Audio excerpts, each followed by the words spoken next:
사도행전 강해 계속하고 있습니다. 11장 19절에서 26절까지의 말씀으로 그리스도인이라는 제목으로 말씀을 드리겠습습니다.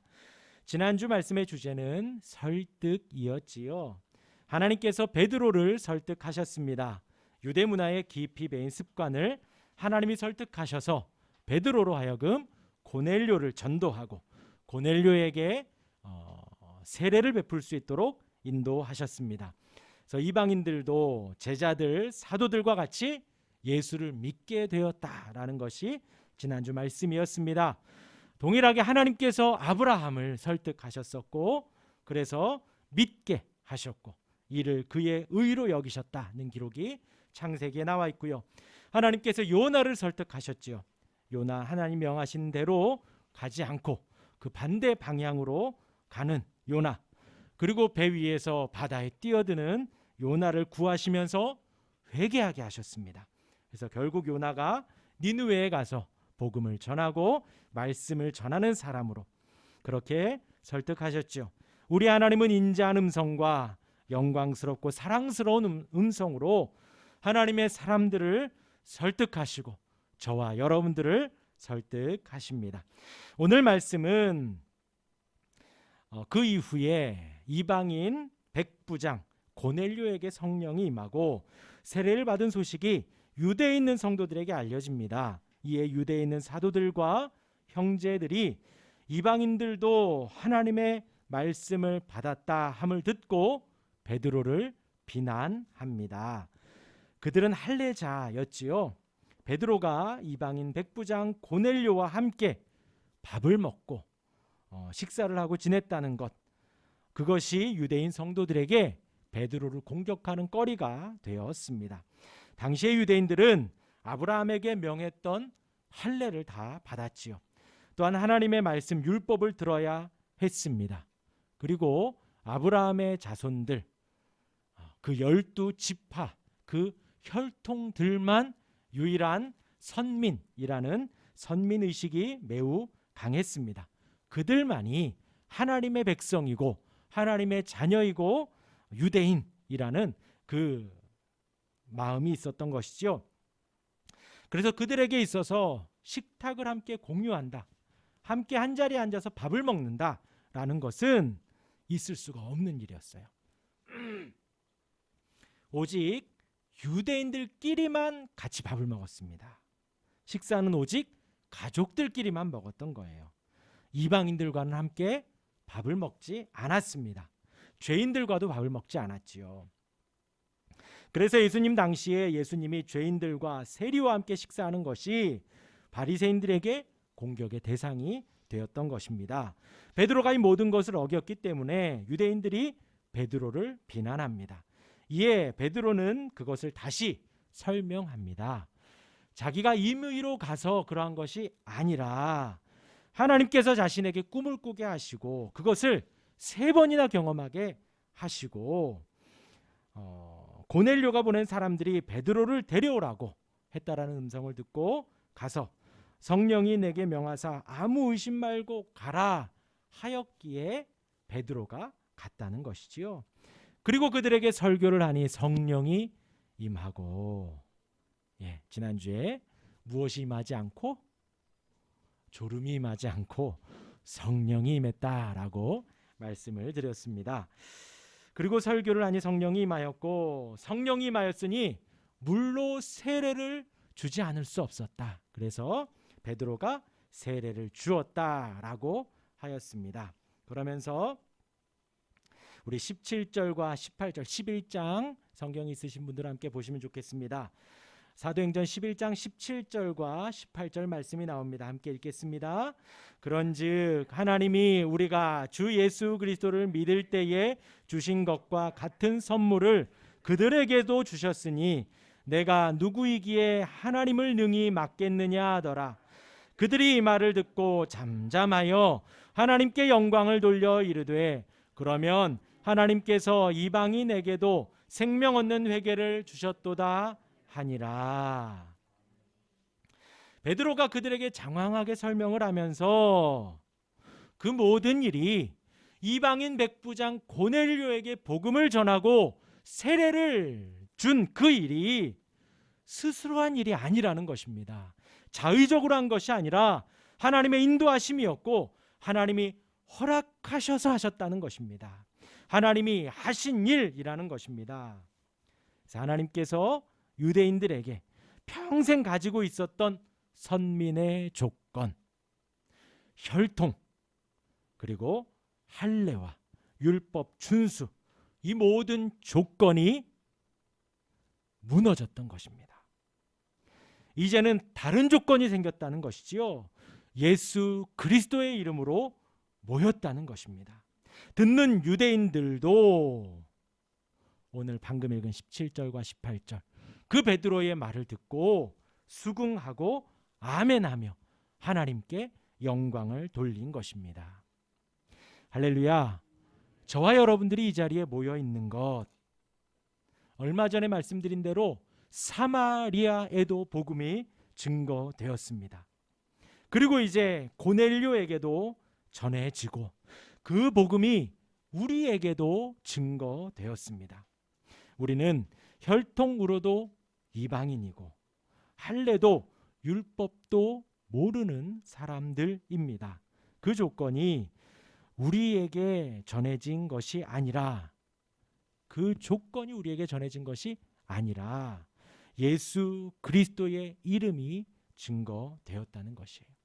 그래서 우리는 이 자리에 그 예수님의 이름으로 모여 있는 것이고, 그 예수님의 이름으로 용서함을 받고, 그 예수님의 이름으로 하나님을 예배하며, 예수님의 이름으로 함께 기뻐하고, 예수님의 이름으로 함께 위로하고 주 안에 한 가족이 되어진 것이지요. 오늘 우리가 읽은 본문 말씀은 그 이후의 말씀입니다. 제목은 그리스도인이지요. 설교를 이어가기 전에 상식 하나만 말씀드리고 말씀을 더 드리려고 합니다. 저와 여러분들은 한국인이지요. 그래서 제가 어제 인터넷을 좀 검색을 해봤습니다. 한국인이 되는 조건. 그래서 귀화해서 세 가지 종류가 있다 그래요. 일반 귀화, 또 간이 귀화, 특별 귀화, 이렇게 등등의 방법들이 장황하게 설명이 되어져 있더라고요. 그러면서 그 끝에 뭐라고 하느냐? 제일 쉬운 방법은 한국인 부모님 밑에서 한국에서 태어나면 된다 그래요.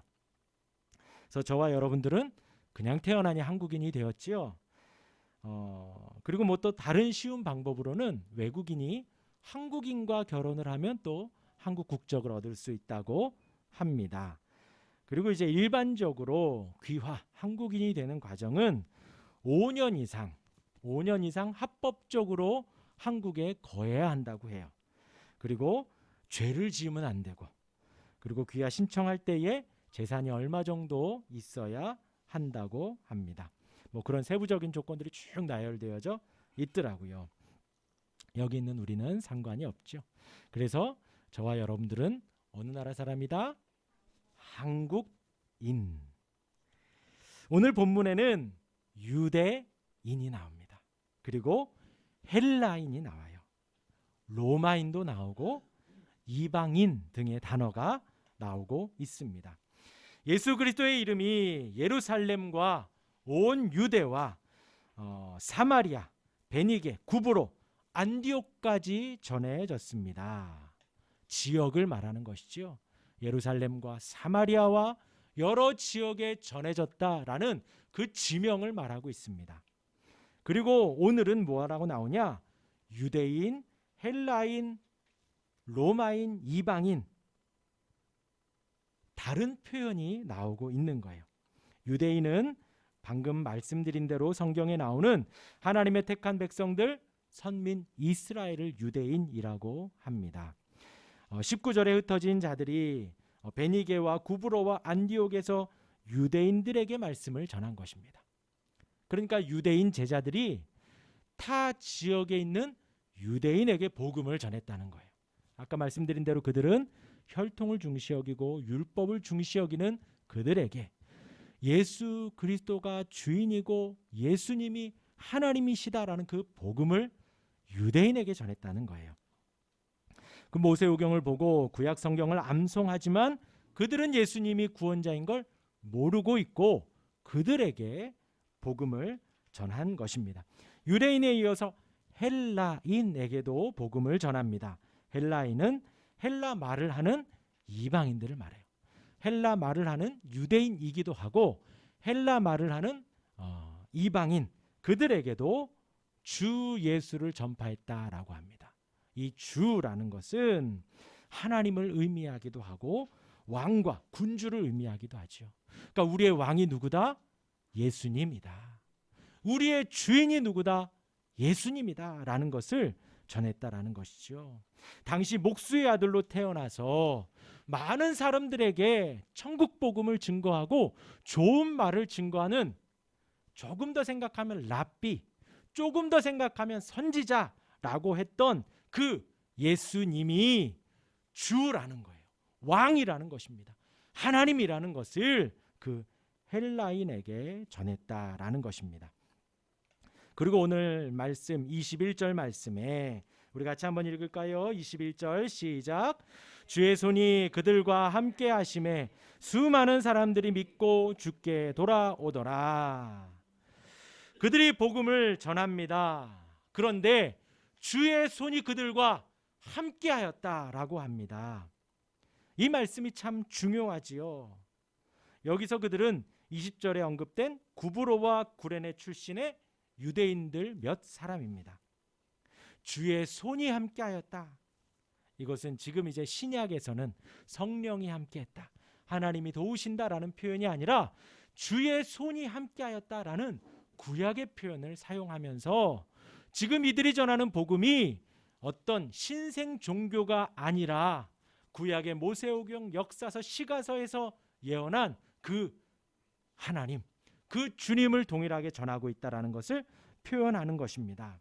즉 하나님의 손, 하나님의 그 능력, 하나님의 기적적인 능력으로 복음 전도자들에게 함께 하심으로 말미암아 그들의 복음 전함을 하나님이 도우시고 하나님이 일하시고 주의 손으로 그들과 함께 하셔서 많은 사람들이 믿고 주께로 돌아왔다는 것이죠.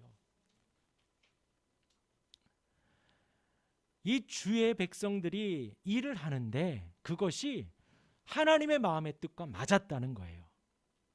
유대인들에게도 헬라인들에게도 증거하는 바로 그 복음, 하나님의 나라, 주 예수, 예수님이 그리스도라는 그 소식을 이 사람들이 전함이 하나님의 마음에 합당하여서 지금 주의 손이 그들과 함께하여 그들이 복음을 전함에 수많은 백성들이 돌아왔다는 것입니다. 하나님은 언제나 하나님의 뜻, 하나님의 뜻에 합당하게 행동하는 자에게 반드시 함께 해줍니다. 근데 이제 반대로 이야기를 하면요, 하나님은 늘 일하셔요. 하나님은 늘 역사하시고 하나님은 사역하십니다. 그 가운데 우리가 숟가락 하나 얹는 거예요. 우리가 그 하나님의 일하심에 나도 좀 껴주세요 하고 우리의 손을, 우리의 발을 내미는 것입니다. 우리의 선함과 악함, 우리의 어떤 행함의 여부와는 관계없이 하나님의 말씀은, 주의 복음은 흥왕하고 전해지고 증거되고 확장되어져 가는 거예요. 지금 이 제자들이 그 주의 말씀이 흥왕하여 가고 하나님의 말씀이, 하나님의 나라가 확장되어져 가는 그 사역에 동참했다라는 것입니다. 절대로 잊으시면 안 돼요. 우리가 일하고 주님이 도우시는 것이 아니라 주님이 역사하시고 주님이 일하시는 가운데 우리가 주의 뜻을 구하고 주의 나라를 구하여 하나님 앞에 하나님의 뜻과 맞게 살아가는 것입니다. 지금 이 초대교회의 이 유대인들, 그리스도인들, 이들이 주의 손이 그들과 함께 하심에 수많은 사람들이 믿고 돌아왔다라는 것입니다. 이어서 바나바가 등장을 합니다. 성령과 믿음이 충만한 사람이라고 말하며 사울을 데리고 옵니다. 우리 아이도 아멘 하고 화답을 하지요. 안디옥에서 바나바와 사울이 교회에 1년간 모여 큰 무리를 가르쳤다라고 합니다. 그렇죠. 좀 전에 주보를 열심히 보더니 아멘을 하는 거예요. 곧 그들은 1년 동안 바나바와 사울이 1년 동안 1년 전부의 시간, 여기에서 26절에 만남에 안디옥에 데리고 와서 둘이 교회에 1년간 모여 있어 큰 무리를 가르쳤다라는 것이 그냥 1년간 있으면서 일주일에 한 번 만났다 두 번 만났다가 아니라 그 1년을 오롯이 같이 있으면서 큰 무리를 가르쳤다라는 거예요. 제자를 만들었다는 것이지요. 그리고 그들이 성경의 표현대로 오늘 제목의 말씀의 제목과 같이 비로소 그리스도인이라 일컬음을 받게 되었다라고 합니다. 바나바와 이 사울이 전한 복음, 가르치기 시작한 것, 그것이 바로 그들에게 복음이 되고 제자들을 키워가고 그리스도인이라 만들어진 그 소식이 되었다는 것이죠. 이것은 우리 로마서 12장에서 볼 수 있습니다. 우리 성경 있으신 분들은 한번 찾아보시고요. 로마서 12장 1절의 말씀을 보도록 하겠습니다. 사도행전 그 다음 바로 뒤에가 로마서지요. 로마서 12장 1절의 말씀 우리 같이 한번 읽어봅니다.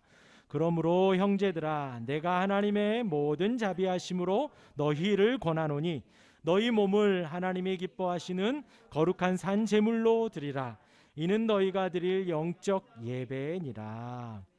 이 11장까지의 내용이 무엇이냐면 유대인들의 구원을 사도 바울도 하나님도 너무나도 원하는데 그들이 받아들이지 않았다. 그래서 그 복음이 이방인에게로 선포되어지기 시작했다라는 이야기를 하면서 이 12장이 시작이 되는 거예요. 이 구절만 보면 형제들아 내가 하나님의 모든 자비하심으로 너희를 권하노니 너희 몸을 하나님이 기뻐하시는 거룩한 산 제물로 드리라. 아까 말씀드렸죠. 11장까지 주의 복음이 소식이 이방인들에게도 전해졌다는 거예요. 유대인들과 이방인들에게 복음이 그 주님이 고난받으시고 죽으시고 다시 살아나신 그 복음이 이방인들에게도 주의 백성들에게도 전해졌다. 그러므로 너희가 너희 몸을 하나님이 기뻐하시는 거룩한 산 제물로 드리라는 것이에요. 그러니까 이 구절만 보면 우리로 하나님께 산 제물로 드리라는 말씀과도 같죠. 단순히 우리에게 희생을 강요하는 것 같습니다. 그런데 한 번 더 생각을 해보면요. 우리가 신뢰하고 그 믿는 대상 예수 그리스도를 설명하는 것입니다. 곧 하나님이 우리를 위해서 예수님을 보내주셨다는 거예요. 하나님이 우리를 위해서 예수님을 보내주셨는데 어떻게 보내주셨느냐? 정말로 산 제물로 보내주셨다는 것입니다. 우리를 위해 우리의 자리에 인간으로 예수님이 오셨고 우리와 더불어 우리와 함께 인간의 삶을 살아내셨으며 우리 손에 죽음을 당하셨다는 거예요. 주님이 우리를 위해서 죄가 없으심에도 불구하고 산 제물이 되셨다는 것입니다. 주님이 산 제물이 되셨기 때문에 우리도 주님께 산 제물로 드리라는 것입니다. 구체적으로 2절 12장 2절의 말씀 같이 읽습니다. 시작. 너희는 이 세대를 본받지 말고 오직 마음을 새롭게 함으로 변화를 받아 하나님의 선하시고 기뻐하시고 온전하신 뜻이 무엇인지 분별하도록 하라. 곧 하나님께 산 제물로 드리는 것이 무엇이냐? 이 세대를 본받지 않는 것이라는 거예요. 이 세대를 본받지 않는 거예요. 곧 세상과 다른 길로 가는 것이죠. 하나님이 어떻게 일하시는지 세상의 뜻을 구하지 말고 세상의 뜻을 따라가지 말고 하나님의 뜻을 구하며 하나님의 뜻대로 나아가라는 것입니다. 이 세상은 나가셔서 나 하나만 주세요. 나 뭐 단돈 1,000원이라도 주세요 하면 그냥 주는 사람이 있나요? 길에서? 아니죠. 무엇인가를 받아야 줍니다. 응당한 대가를 받아야 줘요. 일을 해줘야지 무엇인가를 주고요.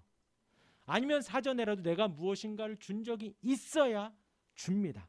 그것이 바로 세상이에요. 그러나 우리는 주 안에서 우리는 그냥 주어요. 이 세상은 한 대 맞으면 어떻게 해야 되죠? 2대 때려요. 아유, 왜 다른 분들 거룩한 척 하셔? 한 대 맞으면 2대 때리면 양반이죠. 3대, 4대. 그렇죠. 그러나 우리는 한 대 맞으면 예수님 뭐라 그랬어요? 다른 쪽도 돌려대라 그랬죠. 우리 지지난주 말씀드렸습니다. 여행 갈 때 가방, 옷, 여비 등 준비할 것이 많죠. 근데 우리 주님 여행 갈 때 뭐라 그러셨어요? 전도 여행 갈 때 아무것도 가지지 말라. 예, 생각해 보시기 바랍니다. 이것이 바로 예수님이 가르치신 거예요. 하나님의 말씀이 이것을 가르치신 것입니다.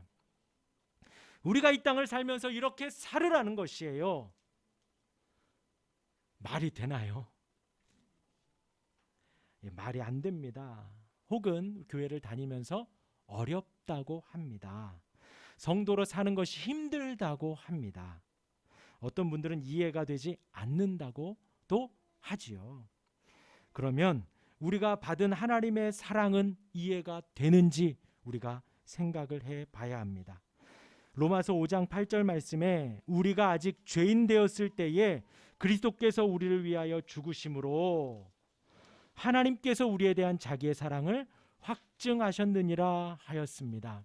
하나님은 저와 여러분들을 사랑하시는데 어떤 사랑을 하셨는가? 우리가 죄인 되었을 때, 우리가 주님의 원수 되었을 때, 그때 주님은 우리를 위하여 죽으셨다는 거예요. 예, 다시 한번 생각해 보십시오. 그것이 말이 되는지요? 이해가 되는지요? 이것이 우리에게 믿어져서 저와 여러분들이 이 자리에 있는 거예요. 내가 하나님께 원수 되었을 때에 하나님은 아들을 보내주셨습니다. 내가 하나님을 욕하고 하나님을 등지고 하나님을 모른다 할 때에 주님이 이 땅에 오셔서 고난 받으셨어요. 십자가에 지고 돌아가셨습니다. 죽으시기까지 하나님이 세상을 이처럼 사랑하사 하는 그 사랑을 몸소 보여주신 거예요. 그것은 이해가 되는지요? 그것은 납득이 되는지요? 사실 그것도 우리 상식 밖이에요. 늘 들어서 우리가 익숙한 것뿐이지 한번 생각을 해보면 사실 이해가 되지 않습니다. 마찬가지입니다. 그것을 우리가 믿는다면, 이해가 된다면 이 세대를 본받지 말고 거룩하게 구별되어 살아가는 것도 세상의 방법을 의지함이 아닌 하나님만 의지하는 것도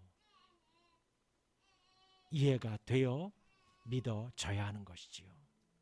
한 대 맞으면 다른 뺨을 돌려대는 것, 나에게 준 것이 없지만 내가 주는 것, 오리를 가자 하면 심리를 동행하는 것, 겉옷을 달라 하면 속옷까지 내어주는 것, 이 세상에는 이해가 되지 않지만 우리가 받은 사랑에 이해를 한다면 그것 또한 이해가 되는 것입니다.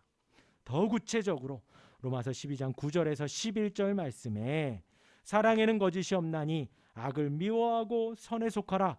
형제를 사랑하여 서로 우애하고 존경하기를 서로 먼저 하며 부지런하여 게으르지 말고 열심을 품고 주를 섬기라. 거룩히 구별되어 살아가면서 사랑하라고 합니다. 악을 미워하라고 합니다. 선에 속하라고 합니다. 선은 하나님이지요. 형제를 사랑하라는 것입니다. 서로 존경하기를 먼저 하라는 것입니다. 먼저. 마지막으로 열심을 품고 주를 섬기라 하였습니다. 우리 옆 사람에게 고백해 봅시다. 열심을 품고 주를 섬기시기 바랍니다. 예, 당부드립니다. 이 시간 우리가 예배함이 사회생활 열심히 하고서 1시간 나와서 왔다 갔다 하는 것으로 삼지 마시길 바랍니다. 하나님이 교회를 사랑하십니다. 지금 우리가 사도행전을 보며 초대교회가 부흥되어 가지요. 하나님이 초대교회를 너무나도 사랑하시는 거예요. 마찬가지로 하나님은 교회를 너무나도 사랑하십니다. 교회를 통하여 일하십니다. 말씀이 흥황하고 교회가 부흥해 갑니다. 그것을 열심을 품고 주를 섬기시면서 여러분들이 확인하시길 바랍니다. 하나님께서 주의 교회를 얼마나 사랑하시는지 몸소 체험하시기를 바랍니다.